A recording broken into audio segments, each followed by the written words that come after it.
UP के पीलीभीत से बड़ी खबर, बड़ा सड़क हादसा यहां पर पेश आया। बेहद दर्दनाक ये हादसा। सड़क हादसे में 10 लोगों की मौत की खबर है। 3 खवातीन, 4 मर्द और 3 बच्चों की मौत। हादसे में 9 लोग शदीद तौर पर जख्मी बताए जा रहे हैं। बता दें कि बेकाबू पिकअप पेड़ से टकराया। हरिद्वार से गोला जा रहा था ये पिकअप। गजरौला थाना इलाके के पास ये हादसा पेश आया। तो बेहद दर्दनाक ये खबर, जिसमें 10 लोगों ने अपनी जान गंवा दी।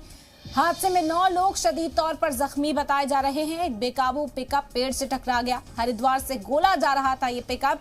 गजरौला थाना इलाके के पास ये हादसा पेश आया, जिसमें 10 लोगों ने अपनी जान गंवा दी। आपको बता दें कि मरने वालों में 3 खवातीन, 4 मर्द और 3 बच्चे शामिल हैं। इसी के साथ 9 लोग शदीद तौर पर जख्मी हुए हैं, जिन्हें आनन फानन में अस्पताल में एडमिट कराया गया। उनका इलाज जारी है। लेकिन बेहद अफसोसनाक ये खबर, 10 लोगों की मौत इस हादसे में हो गई। आपको बता दें कि बेकाबू पिकअप पेड़ से टकरा गया। हरिद्वार से गोला जा रहा था ये पिकअप। गजरौला थाना इलाके के पास ये हादसा पेश आया। 10 लोगों की मौत इस हादसे में।